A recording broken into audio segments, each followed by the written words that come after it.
Friday with the concert, then 8 days away, Arby went to stop and shop after school to buy a newspaper. He had to pay $30 for the ad. He might as well pay another 50 cents to see it.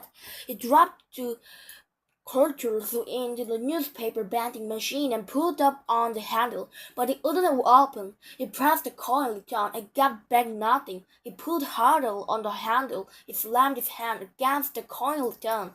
He was glad he met the next day had waited 2 days to buy the ad because he only wanted to pay for 1 week, and now the machine had eaten his money. He shook it so hard he might have broken it, but then a voice in his head reminded him that it wasn't worth going to jail for 50 cents. Instead, he went into the store and told the clerk what had happened. "You have to wait for the coins to drop," the guy told him, and wouldn't give him his money back. Armpit asked him for change for the dollar, no change, so he bought a bag of chips for $1.19. Then used a part of the change to buy another paper. This time he listened for each cartel to drop before pulling on the handle, and the dollar bill. He took 3 copies of the Austin American Statesman just to get even, and left 2 of them on top of the machine. Back home, he spread the classified addicts out across the kitchen table. He told Axel not to ask for too much since they only had a week. There were a number of addicts for Kyra Daily tickets.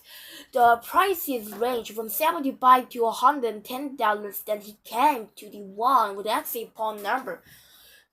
Kyra Dalen ticket, $175, close to the front, 555-347. Axel answered on the second ring.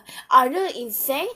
Amber shouted. "Yes, but it wouldn't stop me before. Did you see all the other addicts in the paper?" "Yeah, so they are all at least $25 cheaper, and your point is, I told you to keep the price not low. It is low. They sold for $750 in Philly. We're not going to be able to sell any tickets." "You are thinking as Austin," said Axel. "You got to think West Austin." "What?"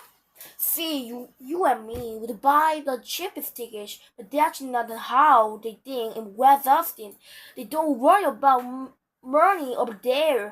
They just want the best, and the ones that cost the most got to be the best, right?"